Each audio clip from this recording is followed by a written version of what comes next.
Hello, everybody. My name is Kiwi Crudden, and I'm going to be running this session for you today. And I'm feeling very lucky to be able to connect with the MFL teachers of tomorrow. So, welcome to the profession, is how I want to start today's session. So, a little bit about me before we get started. I work at Allerton High School, which is a comprehensive high school in North Leeds. At Allerton, I have two main roles. So I am ITT and NQT coordinator. So I've been lucky enough to work with some of you already this year when you've been on placement with us. And I'm also assistant curriculum team leader within the MFL department. And I've done a few years as acting curriculum leader as well, covering maternity leaves in the past couple of years. I also work for Leeds Learning Partnership. Outside of Allerton. That's part of Leeds Local Authority, and with them, I'm a learning and teaching specialist. Within that role, I run training for heads of MFL across the city at various points throughout the year. And I'm also an accredited SLE, Specialist Leader of Education, through Yorkshire Teaching School Alliance. And within this role, I'm deployed out to some other schools within the region to support them in their middle leadership capabilities within MFL and help them to improve their impact within languages. So my three main loves really are teaching languages. I'm a Spanish specialist, but I also teach French up to year 9 really. Also teaching and learning. I absolutely love all things teaching and learning, and I love working with early career teachers and trainees. So very, very honoured to be able to be giving you this session, which combines all of those things really, and I really hope it's going to be useful for you. So how do we teach our students to become better listeners? That's what this session is going to be focused on. We're going to hopefully do a Q&A later, which will be live. And I want you to be thinking as you're going through the session, feel free to pause the video at any point and just note down any questions that you have that you might want me to elaborate on or help you to understand. I'll do my very best. So feel free to ask me anything. So within this session, I want to give you some context and evidence behind what I'm saying to you. I also want to explain a little bit around the theory and the rationale of some of the strategies I'll be sharing, and to leave you after this session with lots of practical strategies and techniques that you can take away and use in your own teaching. Now, lots and lots of them will be completely applicable to remote teaching. So I use the vast majority of these when I'm doing my live lessons over Zoom.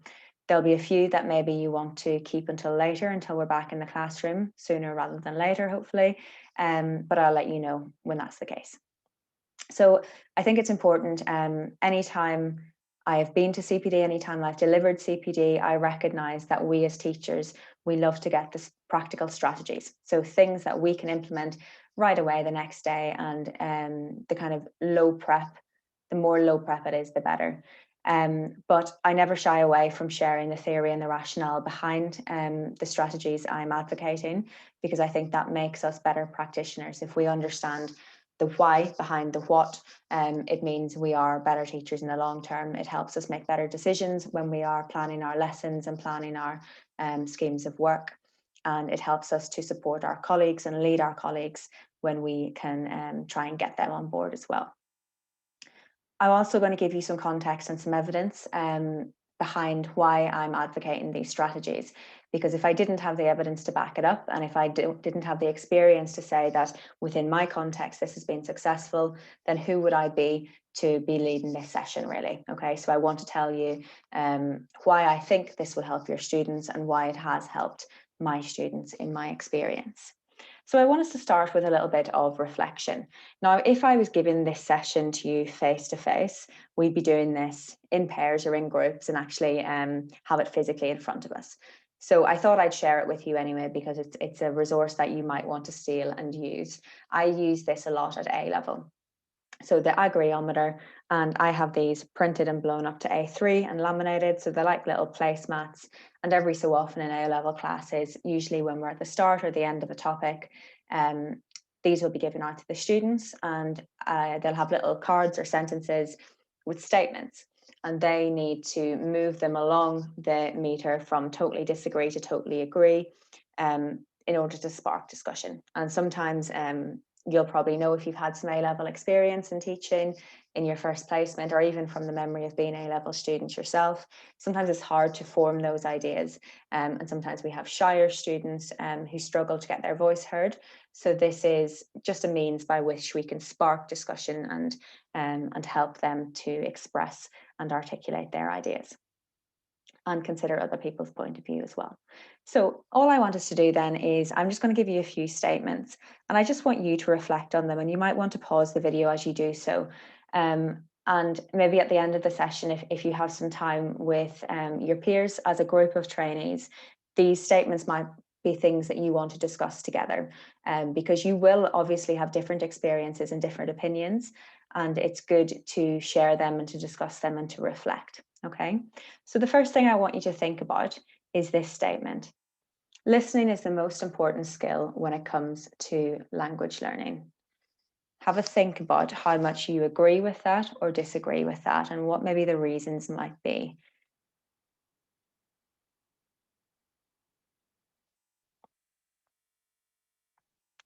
Next one to have a little reflection on, and maybe a discussion with your peers later. Listening is a skill I feel most confident teaching. Obviously, you're all relatively new to the classroom, and we have 4 main skills in MFL. Is listening the one you feel most confident teaching?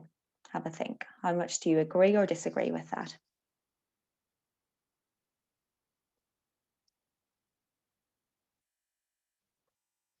Next one, in my own experience as a language learner, because all of you have obviously at some stage been on the other side of the teacher's table, and you've been language learners yourself. In your experience, was listening anxiety inducing?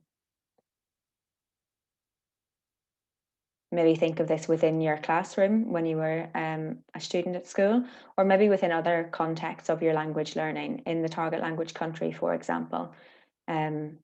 Did you find listening in the target language anxiety inducing?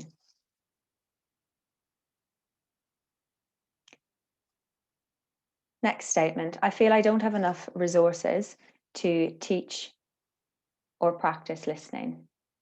How do you feel about that? How equipped do you feel within your kind of arsenal of resources at the moment? You're about what, halfway through your PGCE, in order to teach listening skills or practice listening skills?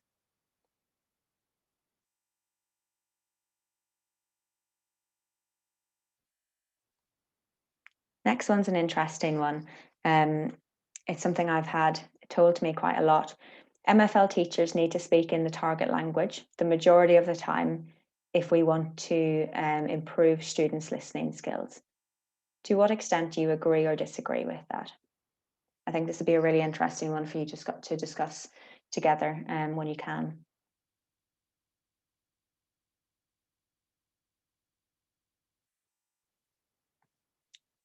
What about this one? The listening exam at GCSE is unfairly difficult. It's not just challenging, but it's actually unfair. Do you agree or do you disagree with that?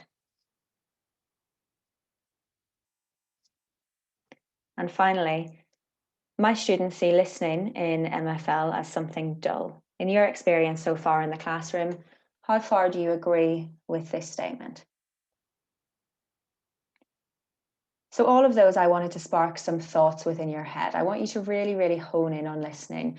And each one of you will agree or disagree with those statements to a different extent. And you will have different experiences, both as a learner and as a teacher of MFL.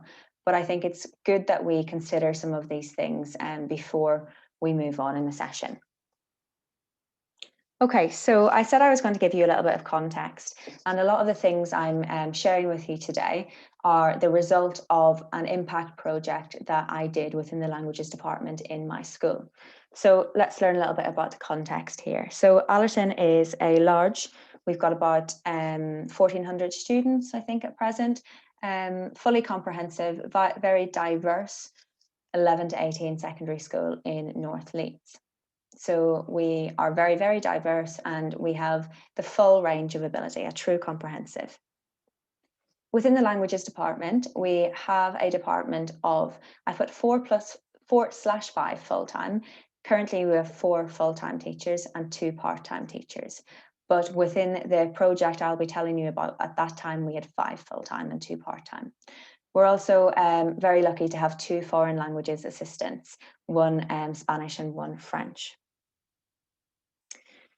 So we teach 3 languages, French, Spanish and Punjabi at Allerton. So all of our students, when they come into Key Stage 3, they study French or Spanish. Okay, so they are half the year group does French, half does Spanish. And a small cohort within that does Punjabi instead. But these are students who speak Punjabi at home, so who have a background in the language. Moving into Key Stage 4, MFL isn't compulsory, but it is strongly encouraged. So about 70% of our cohort at the moment, maybe slightly more, do GCSE in MFL. That's much, much higher than the national average. So that's just important to bear in mind when we look at some results and some figures. So we strongly encourage our students to do it. That means we get a number of students who really don't want to do it, but whose teachers and parents have, let's say, pushed them to do it. And a lot more of our students do the MFL GCSE than in other schools across the country.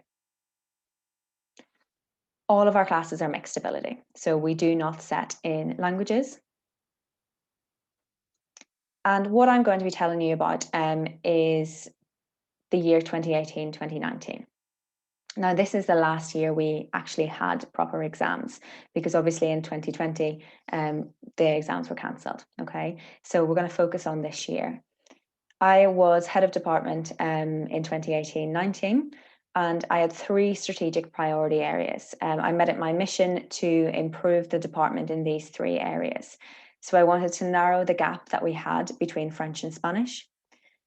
Our results in Spanish were much higher than they were in French. I wanted to improve the long-term retention of language. So I'd be doing a lot of work across the school, more generally, in teaching and learning in memory for learning. And I wanted to bring that into the way we teach languages. And my third priority, but nowhere near the third kind of importance, was improve our listening results at GCSE. So that's what I'm going to focus on for today's session with you. So what I did as part of this impact project is my mission was to revolutionise the way we teach languages. I wanted to improve teaching and learning, improve the consistency and the competency across all teachers within the department. My mission was this: doing things differently in order to do them better. That's David Hargreaves' definition of innovation. Okay, so I wanted to bring some innovation to the department. I wanted us to find better ways of doing things. Now, I must begin this by saying I give full credit to Dr. Gianfranco Conti, who I'm sure you've all heard of. If you are MFL trainees at this stage in the PGCE year, you will know all about Dr. Conti. If you get a chance to do some of his training, he runs a lot of training sessions, and at the moment, quite a few of them are online. Do it, okay? A few years ago, I went to my first training with Gianfranco, and I've worked with him later and brought him to Leeds to do a conference with a lot of the schools I work with. Now, a lot of my knowledge, my ideas, and some of the resources come from his expertise, so full credit to him for those. I will be using some of his specific slides in this, but they'll be clear that they're his. They'll say Language Gym along the side. And just as I mentioned in Gianfranco, this book with Gianfranco and Steve Smith would be my main recommended reading for you. It's quite a tough read. It's not an easy read, but it will give you a really, really good background knowledge in much more depth of a lot of the things that I'm speaking about today, if you are particularly interested in listening and taking your knowledge a little bit further. So the first thing I want to say before I go into a little bit more detail of the context and the evidence that I have for you is that I know that you are working towards in the near future doing a master's level assignment where you're looking at progress over time. Thinking about making progress and promoting progress within your learners, I just want to take a moment to remind you the importance of measuring that progress. Okay, if you're planning for progress, you have to have the means of measuring it. Otherwise, you just won't know whether you've been successful. Okay, so you need to be, when you're getting ready for those projects and that assignment, at the very start of that process, think about, how will I know if I've been successful? Think about, where are we at now? Where are we aiming to get to? And how am I going to measure that? How will I know if this has been successful? Okay, so let's look at where we were then. When we started this project, these were our results, 2017 to 2018. Hopefully you've learned a little bit about targets, residuals, etc. So you can see here our GCSE and our GCSE Spanish and our GCSE French results. So I talked earlier about the gap. You can see the gap we had. So if we focus in on our FFT 50 residual, in Spanish, all students, when we averaged them out, were getting over half a grade higher than their target. Okay, so we were doing really, really well in Spanish. In French, all students on average were getting almost half a grade less than they should have been getting. So we had a big gap.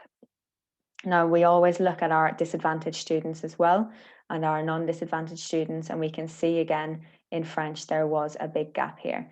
So there was a gap in both languages, which we wanted to work on as well. If we look more at the grades we were getting, again, a big gap. Now, after the project, this was the difference that we saw. So it was a year-long project that I implemented, and it was very successful. Okay, so we can see huge differences in terms of the results we got. Full disclosure here, I've taken one class out because we had a teacher who was absent for 6 months. So I didn't consider that class because they didn't get the implementation. They unfortunately had non-specialist cover teachers for 6 months, which was a very difficult time, but it meant that just in terms of analysing the data, I've taken that class out. Okay, but we can see that we have narrowed the gap significantly between French and Spanish, but that's been without bringing Spanish down. Okay, so both have actually improved overall, whilst the results and the gap between the results has decreased.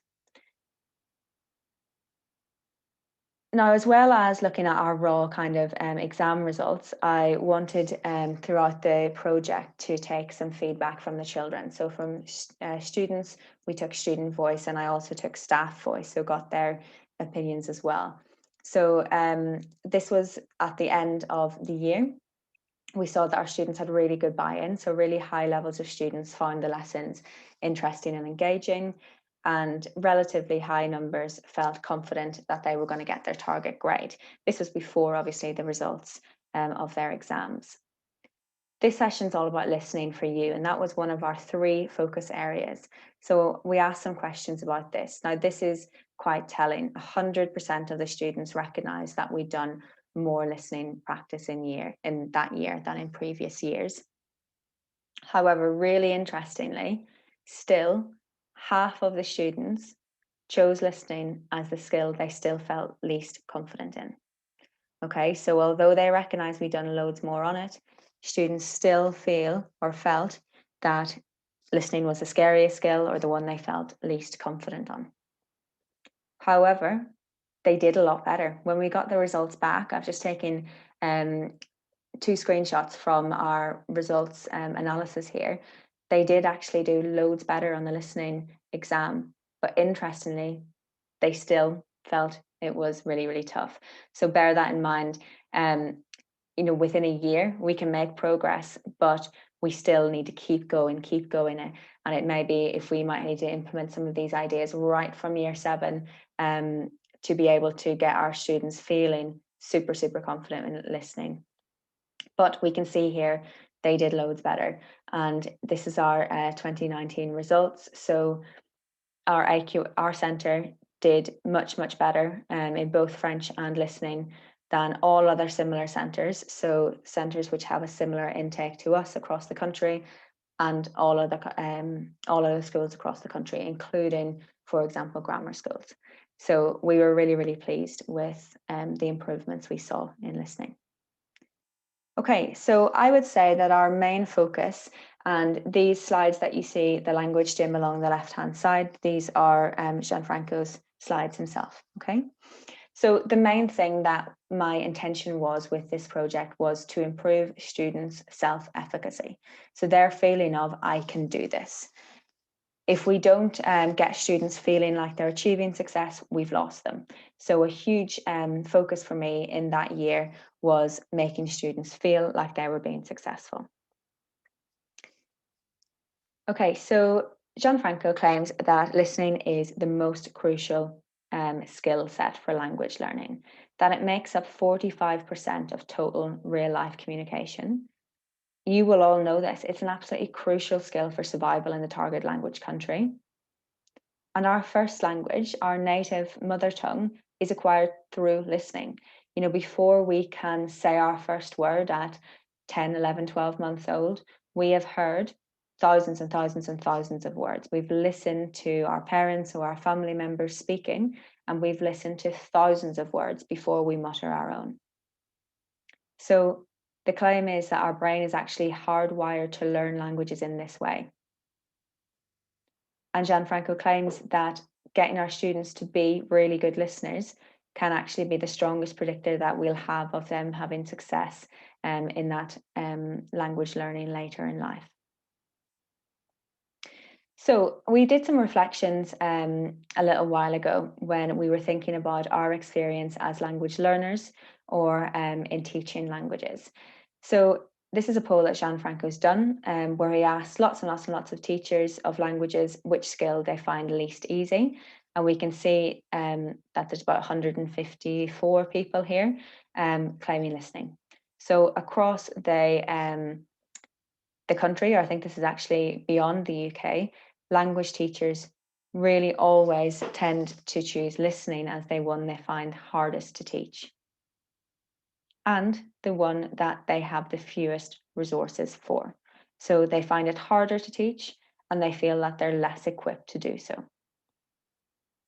So Gianfranco calls this the Cinderella skill then. It's the skill that language teachers understand the least, have the fewest resources for, and feel least confident teaching, and therefore neglect the most. Okay, so this has been the case, I think, and you might think about this in your own experience as a language learner. Was this a skill that you think was prioritized within the classroom, or do you think it was maybe neglected a little bit? And what maybe impact do you think that had on you as a learner?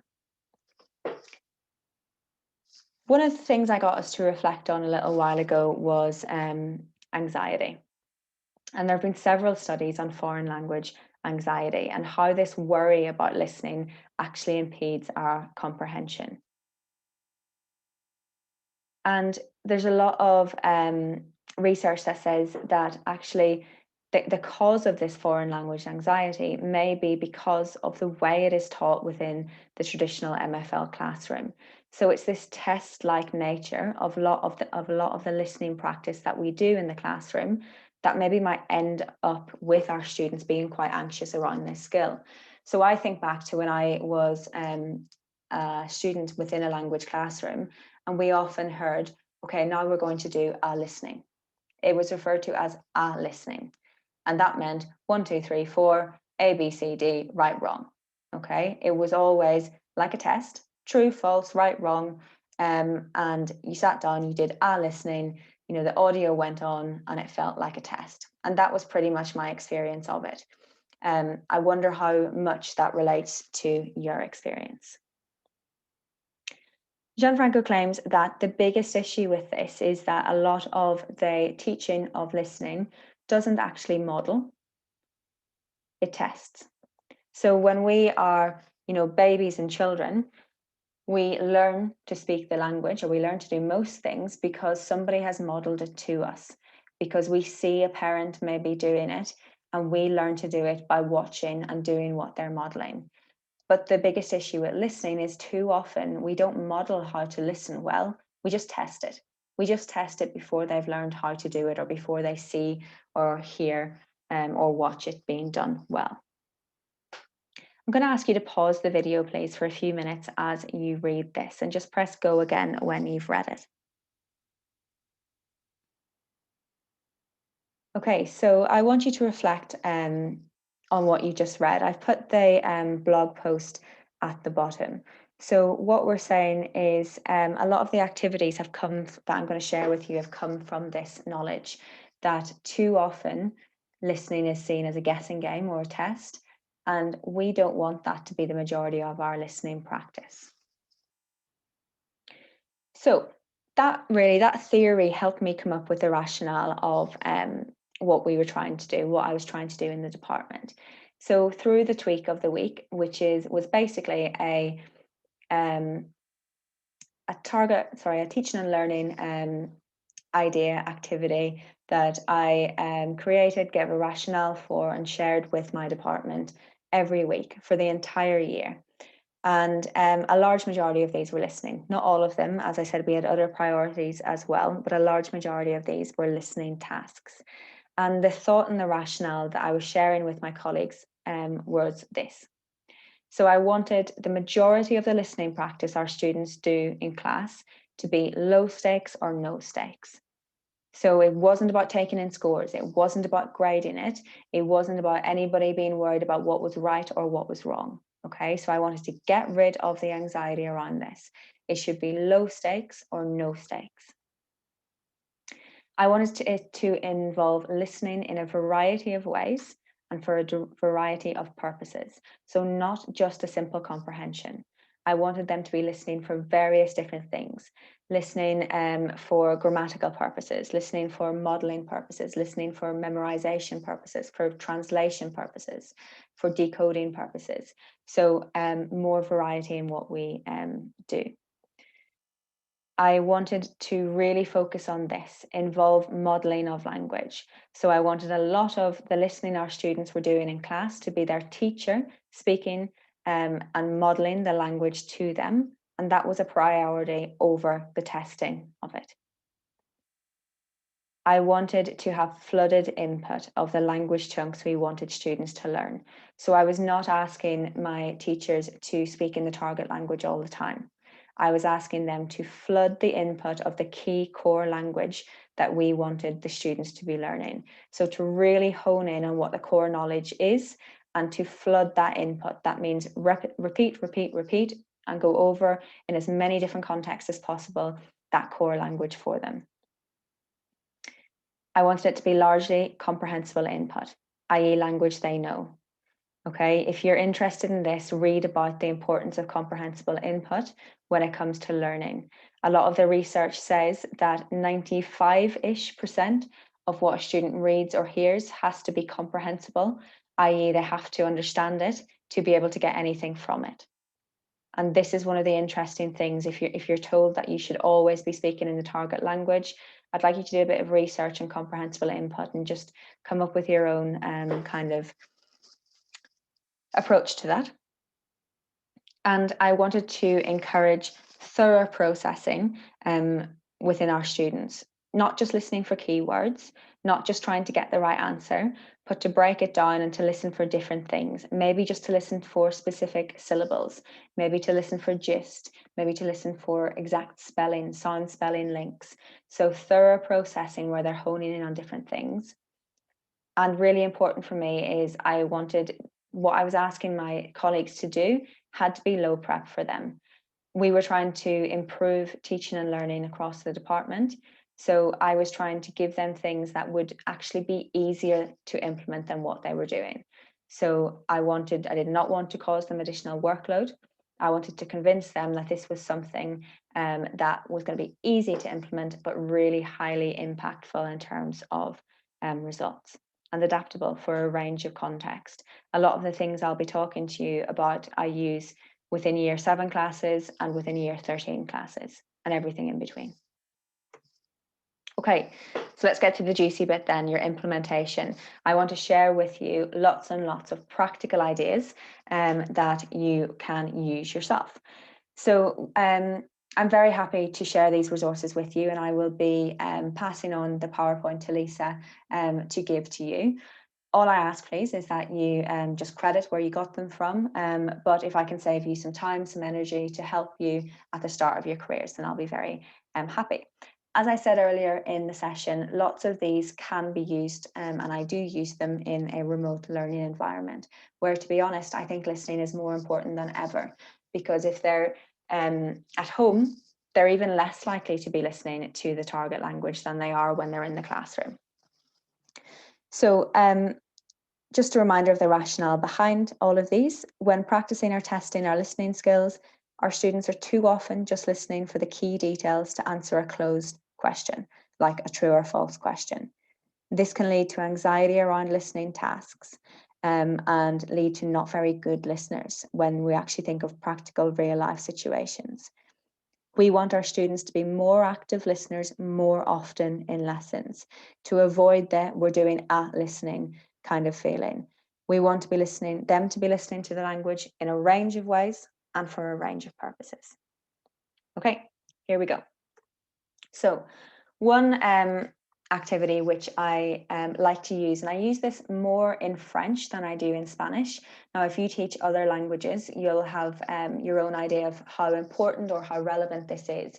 But within French, certainly the phonics I find students struggle with more at the beginning of language learning. So this is a really good activity just to get them listening, but really, really honing in on the phonics and the sound to spelling link.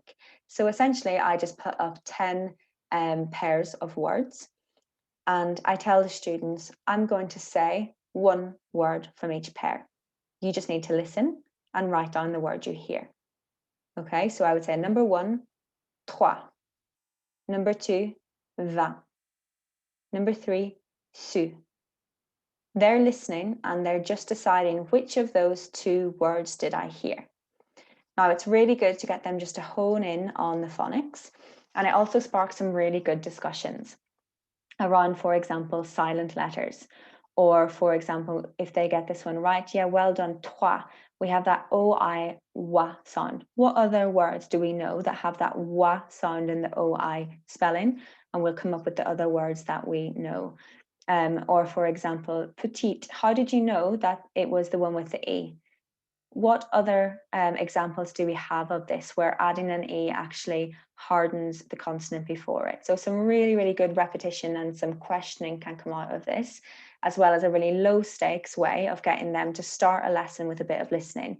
Don't take in any scores because it's not a quiz, it's not a test. It doesn't matter how well they did. It's just about the practice and the repetition.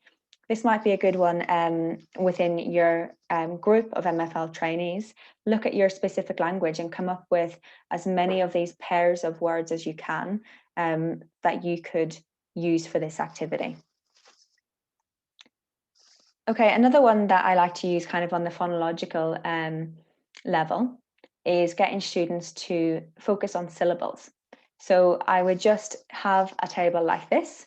I would give them a word. So for example, I'll say, I'm going to give you, here we have 6 words. I'll say each one twice. I want you all just to be focusing on counting the syllables in what I say and just write down how many syllables you hear. Now, on the second time you listen to it, if you're able to actually transcribe it, brilliant. So if you're able to actually, if you've got the syllables and the second time you hear it, you can transcribe what you hear, even better. And if you know what it means in English, brill. So I'll say something like comedor, comedor. And they will just be listening and counting the syllables. If they're able to do that, then they can hopefully actually start transcribing and not just recognizing the syllables, but then starting to think of the sound and spelling link. Again, it's a nice little starter, but it gets you to break down words into syllables. Low stakes, it's not a test, you don't take in scores, but it's just the students being able to listen and hone in for that sound to spelling link. This one I call pasapalabra. If you're a French specialist or a German specialist, you might want to come up with a name that fits in with your subject. I'll pass the separate PowerPoint of this one on to Lisa as well, because it's got kind of the whole alphabet of it for you to edit and use. So all this is, and it's a really, really nice way to start or finish a lesson, and it can take, up to about 15 minutes. My students love it. So it has the whole alphabet here. I explain what we're doing here in the target language as well, because with lots of visuals, you can hopefully get the meaning around and they can deduce what they have to do. I tell them I'm going to describe a word in the target language. They're going to listen and try and guess what the word is. And for each letter, the word is going to begin with that letter. So for example, empieza con A. Este es un tipo de transporte que necesitas usualmente para ir al extranjero. Apologies if you don't speak Spanish, but if you do, then hopefully you will see what I'm doing there. I'm giving the description of the word and the students guess what it is. So here we have avión, an airplane. Es un tipo de deporte, es baloncesto. Okay, so you describe the word and they guess. Really low stakes. I do it as a whole class. They just stick their hand up. But within the whole activity, as you're going round, some words are obviously easier than others, but they're recycling language and they're listening and they're really, really eager to get to have understood what you're saying and to try and come up with the word. So it's a really nice one and really adaptable for different year groups. I use this at A level. I get the A level students to create their own. And obviously the level of vocabulary there is just heightened. And we start looking at really specific words within the topic that we're studying. Okay, next up, this one I call spot the inaccuracies. So this is a very low prep or zero prep activity. All you need is a picture of anything. And it hits two birds with one stone. Okay, so the students get lots of low stakes, low anxiety practice of listening to the target language. But what you're also doing in this activity is you are modeling the language expected of them in the photo card section of the speaking exam. So what I would do with this activity is I just stick up any photograph and I give them a description in the target language of the photo.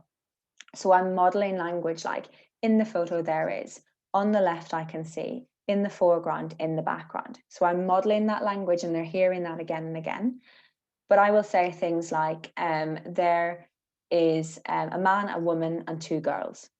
Or I might say it is definitely summertime.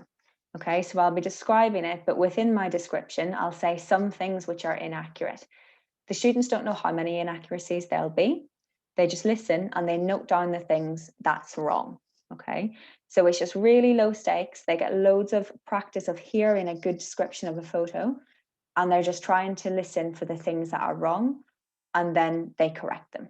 Okay, so it's a really nice, easy, low prep, no prep way of you modeling some language and them listening really carefully. This one, super, super easy. A lot of the time students sometimes get a bit worried about questions or section B in their reading and listening paper where the questions are in the target language. So sometimes I just stick up loads of questions and this can be nice prep before their speaking exam as well. And I just start answering randomly the questions. So I'm going to speak in English just in case some of you do not speak Spanish. I don't want to do too many Spanish examples. So for example, I might say, normally I have an apple or I drink some coffee and I play football with my two best friends. And they're listening to that and hopefully they will guess number 9. You are answering number 9. Okay, so zero prep, apart from just collating a few questions, all I do is on the spot, start giving some random answers and they're listening to what I'm saying and they're thinking, oh, which question might you be answering? But it's a really nice way of just getting them honing in and listening to what you are saying. You can use things like mini whiteboards for this or just get students to volunteer or to work with the person next to them to try and guess the question. Guess Who is one that I quite like to use. You have to try and pretend to be down with the kids and think about who they might actually know.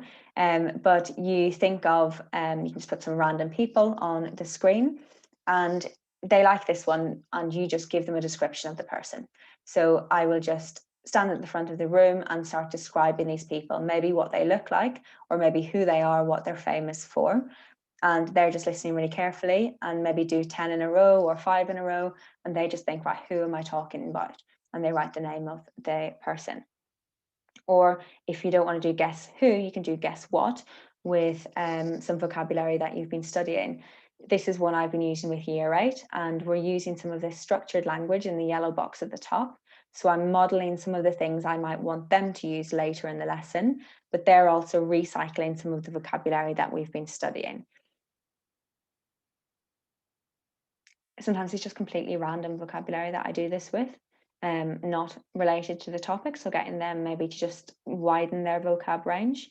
And sometimes I actually do it with keywords. Often I'll do this one at A level, where I'll take some keywords from the topic we are doing, and we'll start by me describing the words, not saying them. It's a bit like articulate or taboo. So me describing the word, and they have to write down the word I'm talking about. Often I do this one with A level in pairs. So one person facing the board, one person with their back to the board, and it's the student themselves that has to actually then describe the words. The other student is listening, and then they swap places. So it's a really good way of getting them doing some structured speaking and listening as well.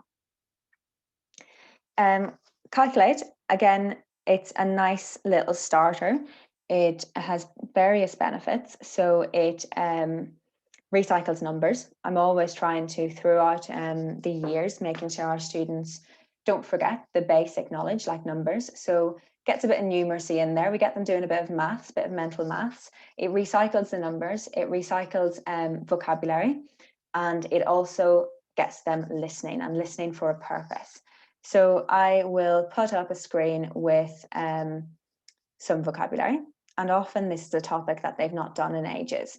So for example, in year 9, I might do this one, and the vocabulary here is coming from year 7 when we learned about a house. I might do this one in year 10 when the vocabulary is coming from year 8 when they learned about food.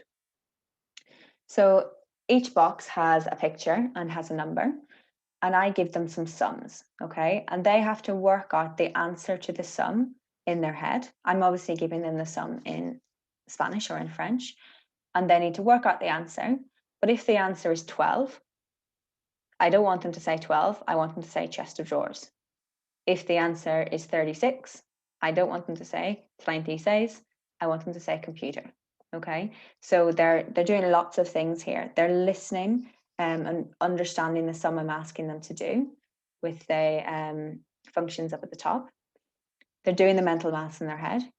They're getting the answer, and then they're trying to recall the vocabulary. So it's a really good one. You can spend ages, you can spend 15, 20 minutes on this, and just getting students on mini whiteboards in their pairs, hands up, hands down, but you just getting them to do loads and loads of listening and other processes in their mind. But it's a nice starter that you can recycle loads. Okay, I feel like I could do a whole session on sentence builders for you.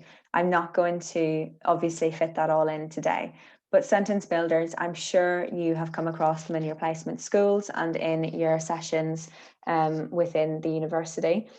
We find them really, really useful for a whole host of reasons that I just don't have the time to go into today.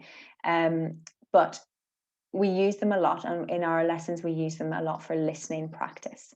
So for example, sometimes we have both languages on, like you can see here, and sometimes we'll only have one language.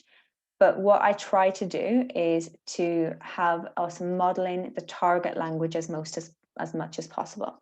So moving from target language into English rather than the other way around, so that they get the listening practice as well. So loads and loads of activities that we'll do, but it usually starts with me modeling some sentences for them and them telling me what it means in English. So they're listening to their target language, they're recognizing the sounds, and they're thinking about what it means. And we will use sentence builders and mini whiteboards a lot for this.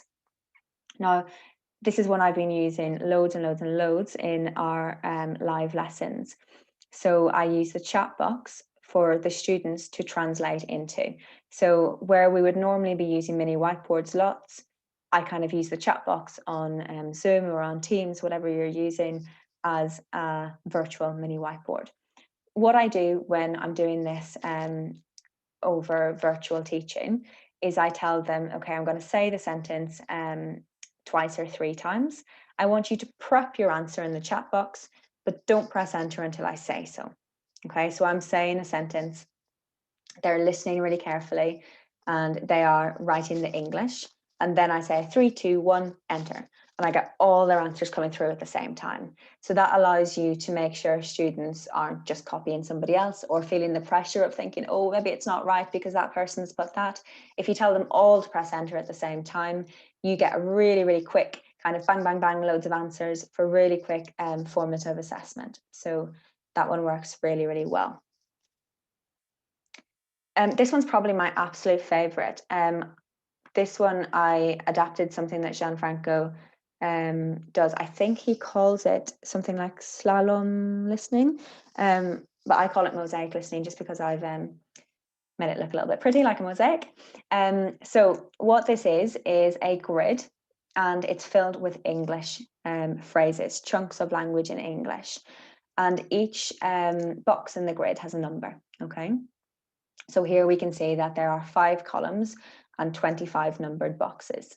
Now, this is all about us modeling the language. So they're hearing this language being used, and often the chunks will come directly from a sentence builder that we've been working on. And then I'll kind of convert those chunks into the mosaic listening later on. So it's recycled chunks of language, it's flooded input, and you are modeling the sentence structure whilst they are listening and getting loads of input in a receptive way. So I say some sentences in the target language. They simply write the numbers down to show me they've understood. So they will write 5 numbers, 1 number from every column, to show me that they've understood what I've said. So if I said, voy a llevar esta falda rosa para ir a la fiesta porque pienso que es bonita, they should have written 1, 8, 12, 20, 21. Okay, so they're just listening really, really carefully, and I'll say it a few times, and they're writing down the numbers to show me they've understood. Now, I normally do it maybe 3 times and then speed it up a bit, maybe take it down to 2 times, and we'll normally do this with mini whiteboards. So I say 3, 2, 1, show me, and they hold up their numbers. But I'll always have an extra challenge. So at the bottom, you can see, I'll say, if you've got your numbers, before I finish speaking, start transcribing. So as well as listening for the translation, which is the numbers, they can also be transcribing if they're able to. So actually starting to think of the sound spelling link a bit as well. Again, the kids absolutely love this. My experience of these kind of activities, particularly if you have quite a naughty class or a boisterous class, do loads of listening because they're so eager to get the answer. It's like a deathly silence. Sometimes when you do dictation, something so simple, you'd be so surprised at how focused they are. And because they have to listen, if you have to speak at a normal voice, they have to be quiet to listen to you. So I find lots of listening activities in this kind of style actually really calming for a class as well. Again, I love using this in live lessons. Because it's numbers as well, it's very quick to formatively assess. And same with the sentence builders, I'll say, prep your numbers into the chat box, and then 3, 2, 1, go. And I'll just get loads and loads and loads and loads of numbers coming through, and I can quickly scan them and check who is along the right lines. Okay, what's up next? Gapped parallels. Again, this one's adapted from one of Gianfranco's ideas, and I love this one. I use it right the way up to A level, just with a different level of difficulty, obviously. So you give the students a paragraph, a printed paragraph. If you're doing it virtually, you just might want to number the gaps so they can just write down the numbers. And you give them the paragraph and it's in English, and there's some gaps. Now, you are obviously not going to be reading it in English. You're going to read it in the target language because they are going to be listening. This is quite a cognitive challenge for them because they're listening for meaning, because their paragraph's in English, but you're speaking in the target language. They have to thoroughly process everything they hear, and they've got to almost spontaneously translate it in their head on the spot. And they've got to be careful about things like word order, because we know that just because it's the fourth word in the English paragraph, that doesn't mean it'll be the fourth French word or Spanish word or German word that they hear. So there's loads going on here. And kids really, really like it. They really get a lot from this activity. So the parallel element of this task, thinking in both the target language and in English, translating between the two, it encourages them to implicitly kind of notice the nuanced differences between the languages as well. Things like word order, agreements, the number of words in a phrase. And that should hopefully improve their production of the target language as well, and their kind of translation success too, when they start to notice things like, oh, you can't say in French or in Spanish, my mother's house, you have to say the house of my mother, etc. So loads and loads going on here. So they get the English paragraph. You say to them, listen to the text being read aloud in the target language. Listen out for the gaps, translate them into English to fill in the gaps in your paragraph. And then you can just get them to self-assess, okay? Often when I've done this, I will then say, we'll do this as many times. I don't say, I'll only do it twice. I'll say, I'll do it 3 times if you need to, and you only do the 4th time. And because it's not a test, it's just about saying, let's try it again, let's keep trying. And then sometimes they've listened to it 4 or 5 times. And then once they've self-assessed their English paragraph, I might say, no, you've listened to me say it 4 times in Spanish. Have a go now at translating it with your partner back into Spanish. And it leaves them feeling really, really successful because they've heard it again and again. It's that flooded input. And then they feel, look at what I can do. Now I can put this back into the target language. There's not a specific slide for dictation because it doesn't need one. That's the beauty of it. It is so low prep or zero prep. I get as much dictation as I can into lessons because it's a really focusing activity. Students, you can hear a pin drop in a class when you do a dictation because they're so focused on every word you say. And it's an easy way to get some listening into any activity. If you're about to do a reading, why don't you just do a dictation with the first 3 sentences? Or if you're about to do a translation, why not actually do a dictation first and get them to write them out? So it's quick ways of just, I'm going to read something in French. I'd like you to write what you hear. And then you just quickly get them to self-assess it by showing what you read. And it's fine to say, you know, if you're struggling, if you can just get some of the words Brill, it can be easily differentiated. You might want to give some gap fills if you don't want them to do the full dictation. So really, really good activity that students for some reason love. You know, it's not very exciting. It's just listen and write what you hear, but they really like it. And you can do this easily over remote learning as well. Okay, so up until this point, all of those activities I've used in my live lessons over Zoom.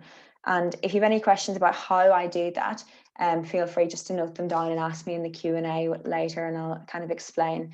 But a lot of those are absolutely fine to do virtually.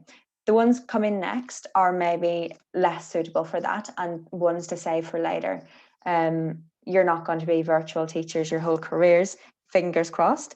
So I want to talk to you about ones which are really effective within the classroom as well. Okay, so we talked about dictation. This is one of Gianfranco's mad dictation. So this is just a really fun one. You say to the kids, right, we're going to do a mad dictation. You're going to have your mini whiteboards. I would say do a mini whiteboards because books can get really messy here. And you say to them, warning, you need to be aware and prepared for changes in speed. So just have a read through of the different stages of this.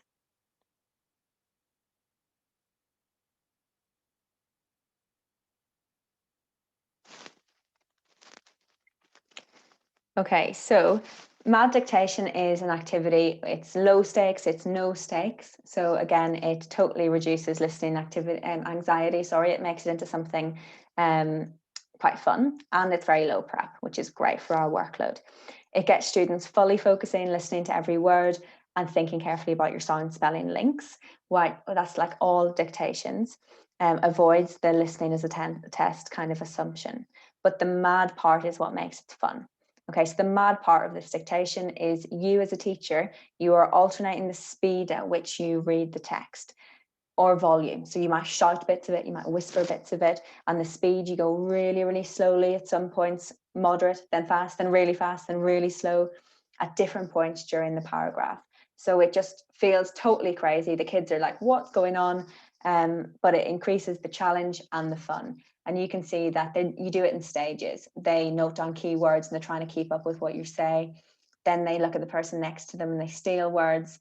Then they listen again. They see if they can reconstruct it. They listen again and see if they can get the full dictation. And then you can ask questions about what you said. You can get them to translate it into English, etc. But it's just about doing a dictation, doing a bit of listening in a bit of a wacky way that keeps them on their toes. Getting students involved in their tasks are really good so that students get listening practice, not only listening to you or, for example, the audio in a textbook or a subscription, but also to each other. So trapdoor is one that you may well have come across before. So you simply write a simple text, which is flooded with the structures and the chunks of language that you want the students to be exposed to. So the key core language that you're teaching at the moment. I always do this as a hands-down activity. So students need to be fully focused and on their toes. I sometimes have to make year 7 students actually sit on their hands to avoid them putting their hands up because they're so eager with this. So basically what you do is you pick a student who has to start reading. J'habite dans une ville, and then they get to a bit where there's 3 options and they have to choose one of the 3. They just have to guess. You say it's either right or wrong, and if it's right, they can continue reading. If it's wrong, you pick somebody else who has to go right back to the beginning. So the students have to be listening really carefully to each other. They have to try and remember which one is right each time. And which ones are wrong, so they don't pick them again. And they always have to go right back to the start. So there's loads of repetition and flooding of the key language and loads of listening practice. So it's excellent for pronunciation practice as well, and listening in a low stakes, low anxiety setting. The constant going back to the beginning just gives loads and loads of repetition. Kids love this one, draw what you hear. So I get them sitting, most of the classrooms I work in, I have the students sitting in rows. So you just get a couple of rows to turn and face the people behind them and keep their back to the board. And they have mini whiteboards, and the student who can see the board reads a paragraph. Like this one, it's talking about a house. The student who can't see the board has to listen to their partner and they have to draw what they hear. Okay, and then they can peer assess it and they can check, has your partner included a garden, a living room, etc. And they just love that because it's basically just listening, but they get to be a bit silly with the drawings that they're doing, and it's completely low stakes for them. Sometimes at GCSE, it's a nice way to practice, again, these structures we use to describe a photograph. So I'll put a simple kind of drawing and I'll just give some sentence starters. So things like in the center and to the right, to the left. And the student who can see the board looks at the picture and gives a description of that photo. So they're getting really good practice of being spontaneous with describing photographs, which is an element of the speaking exam.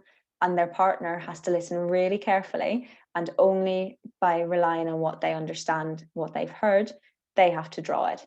And then they love just turning around and looking at the board and everyone comparing mini whiteboards and seeing who had the most accurate drawing. So it's a really nice one to do. Quiz trade. Love this. It is a really nice one for getting students on their feet, moving about the classroom, getting speaking and listening practice in. So you give each student a card with a phrase to translate, and they translate it to English or the target language, whichever way you've done it. They each have a card and they walk around the classroom and they find a partner. So they work with one person at a time. If they're a well-behaved class, you can ask them to high five. Some classes just aren't mature enough to do that.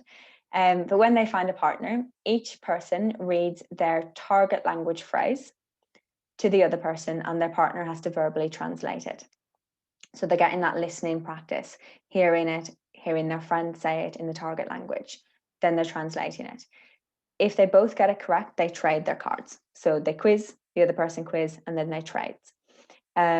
It's really good for recycling key chunks of language you want them learning and to get them listening to each other. If they don't get it right, you tell them, okay, you've got to correct your partner, but don't swap. And hopefully the next time they come across it, they'll get it right. So these are just some key phrases my students were learning at GCSE. And that was what I was giving them, these little cards all cut up. And these are the phrases that they were repeating and saying again and again and again. Okay, I'll give you a moment, pause the video if you wish, if you just want to read the instructions here. So this is a really, really nice activity. It's a really good one to see in action as well. It does take a bit of practice to get this right, and you do have to kind of keep control of it as a teacher to make sure it doesn't go wrong. But it's about, it will look something like this when you print it out. So you have a section that has start and a target language phrase, and that will be one card. So I usually keep the start and the end to myself. Okay, so I keep the start and the end. So I will say, voy a casarme. And somebody in the room has this card. And when they understand what I've said, they stand up and say, I'm going to get married. And then they read their target language phrase, which is tendré una boda enorme. Everyone's listening. Somebody in the class has this card. They recognize the Spanish and they stand up and say, I will have a huge wedding. Then they read their Spanish, voy a buscar un novio guapo. Everybody's listening. Somebody has this one, they stand up. So you have the whole class kind of bobbing up, bobbing down, bobbing up, bobbing down, listening to each other, trying to listen to see who has the target language translation of their English. It's brilliant when it goes right. And then you can start speeding it up. You can start saying, okay, that took the whole class 2 minutes 20. Next time I want you to get it under 2 minutes. Swap over your cards. So it's a really nice one, again, to drill some of the language, but to get some really good listening practice in where they're listening to each other. Again, getting the kids involved in this. I love this one. Again, loads of repetition. This is a Gianfranco one. A lot of people use this in terms of written work, but I primarily use this for speaking and listening work. So we start off, and it's a pyramid basically in English. We start off phrase by phrase. And as a whole class, I say hands down, nobody's going to volunteer. I'm just going to pick people. So we all need to be on our toes. And we're going to translate this whole pyramid together. Now, I always say to them, there's nothing wrong with getting it wrong, okay? So do not be afraid if I pick you. You just need to try your best. But if you get it wrong, that's fine. I'll go to somebody else and you need to listen to them and then I'll come back to you. Okay, so it's kind of like a no opt-out. If somebody doesn't know, I go and I get somebody else to do it, and then I go back to the person, just so they are not checking out and saying, don't know, and leaving it, but so they then listen to the person getting it right, and we come back and they correct themselves. So it gets them to be even more active listeners. So we say last week, somebody in the class translate that. Then last week I decided to go to town.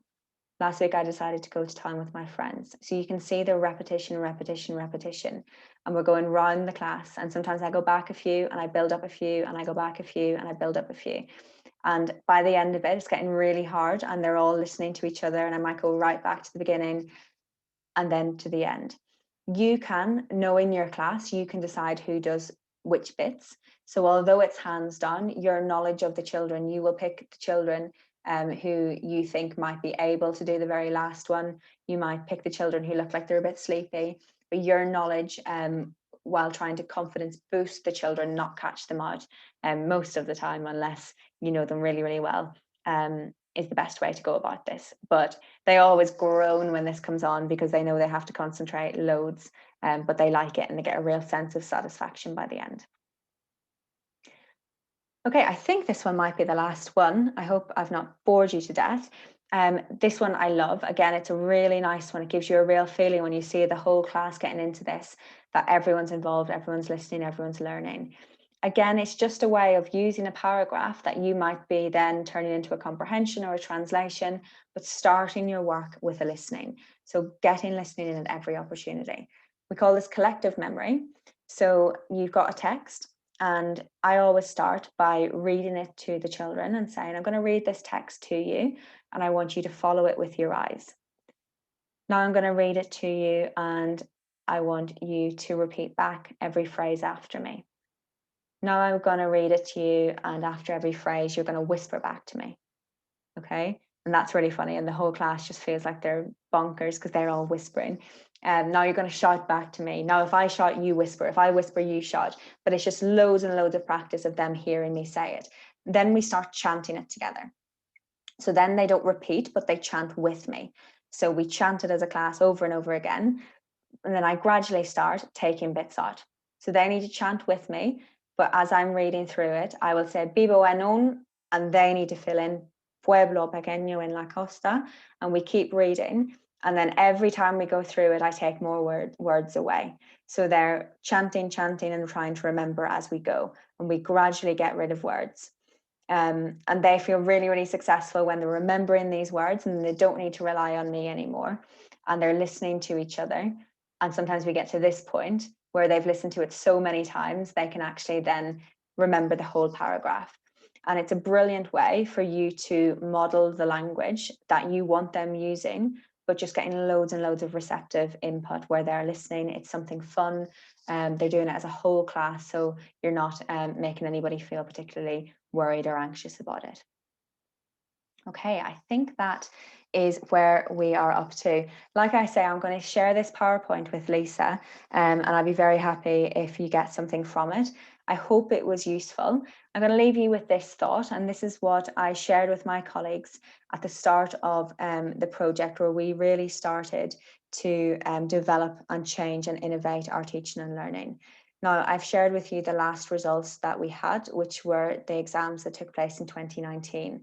But although we haven't had exams, last year, we're not having them in the same format this year, it doesn't mean the progress has stopped. We still use these activities day in, day out in the classroom. The change in the confidence of our teachers has been palpable in the way they enjoy learning, in the way our students enjoy listening, and the way they don't see it now as listening. They don't see it as a test.